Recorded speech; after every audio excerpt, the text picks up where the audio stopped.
So I'm Mike Busch. Today I'm going to talk about the most valuable skill. This is the most valuable skill that I can teach any learner, that any learner needs to have in their vocabulary. This is a skill that will make you a better teammate. It'll make you a better spouse to your significant other. And this skill is feedback. This guy made a living on using feedback to make beautiful music. And as learners, we're trying to make beautiful music, if you will, out of the feedback that we get to build up better mental models of the things we're learning, to learn, essentially. So we all start out our lives as feedback machines. Little babies are feedback machines. They spend their entire existence for a little while making a few sounds and a few gestures that solicit something from their parent, and then they learn how to get food. They learn when things are funny. For like a 4-year-old, they learn things by giving, receiving, and soliciting feedback. So today we're going to talk more about what feedback looks like, especially how to give good feedback.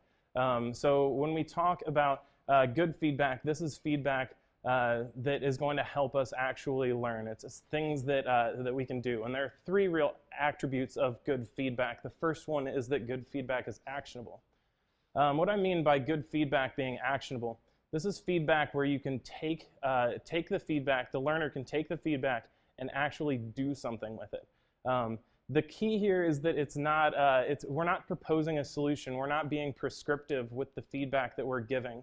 We're instead giving them some way to take the feedback and grow from it. And that's super important. And I know I struggle with that as an engineer. I love to propose solutions to my wife and then have her execute them, and she absolutely hates that. And so that's a skill that I've learned not to do with regard to feedback. The second is that good feedback has to be specific. I love getting feedback that says, "Hey, Mike, you're really nice," but that feedback is not valuable at all to me. I don't know what about what I was doing makes me nice, makes me, I don't know what to continue doing or not do in the future. Good feedback has to point to something. It has to answer the question, what did I do that got this reaction? Or what didn't I do that didn't get the reaction I wanted? So that's super important. And the last one, this is really fun format. The last one is that good feedback has to be kind. Unkind feedback is just simply not going to land. The person receiving it is going to close off. They're going to become defensive. They are not going to hear what you have to say. So you have to be kind when you deliver the feedback. And when I'm saying kind, I don't mean that it has to always be positive. I don't mean that it can't be negative feedback. There's an anti-pattern in feedback called the shit sandwich. That's basically where you take cruddy feedback and put it between 2 pieces of nice feedback so that it'll make the pill go down better. That's really bad. Just say what you have to say, but bring it from a place of authenticity and kindness. So at Dev Bootcamp, we have baked feedback into everything that we do. Our culture is entirely built around giving, receiving, and soliciting feedback from the people in the program. And the ways that we do that from both our staff and our mentors and our students. And one of the things that Sharif, our founder, says about feedback is that he wants it to flow like wine at Dev Bootcamp.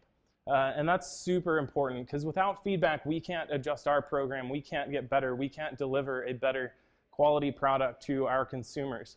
And so one of the ways that we do that is with these weekly retrospectives. We do retrospectives on a weekly and every 3-week basis as students move through the program. And that's to make sure that they're learning at the right optimal level, that we're giving them the material that they need, that we're giving them the support that they need. Those things are super important. The other thing that we do is that we solicit feedback on a daily basis from students, and this is all done anonymously. So usually feedback isn't done anonymously because it won't land. In this situation, we're using anonymous daily feedback to reinforce what good feedback is.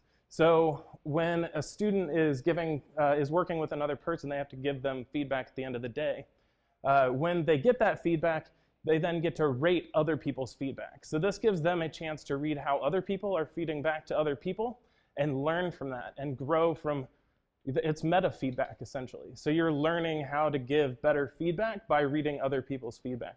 And we always rate it on the 3 attributes of good feedback. The awesome thing about this is that we can take this information and actually use it to figure out how our program is operating, to figure out who's struggling, who's excelling, who's having trouble with certain interpersonal skills. And so we use these dashboards that we compile from the feedback to do that. And I want to wrap up here with a personal story about how feedback has affected my life. So having been at Dev Bootcamp now and learning how this plays in, I brought a lot of these lessons home. My wife and I had prolific stupid fights. Everybody's probably had these where you fight about things that don't matter. And that was because when we were fighting, we were giving each other feedback like, hey, Mike, you never do the dishes. And I can't, like, I do do the dishes. Like, I'm going to get defensive. Good Lord. So I never, like, I can't do much with that. And so the thing that I've learned from Dev Bootcamp and the thing that I brought home and taught to Emily is that when you're giving me feedback, you have to give it to me with those 3 things. So now the thing that I hear is, hey, Mike, it makes me feel really unappreciated when I have to do dishes on Friday, my only day off, because you left dishes in the sink on Thursday evening. And that's all. That's how she gives feedback now. So if you've enjoyed this presentation, I invite you to give me some feedback, and thanks for your time.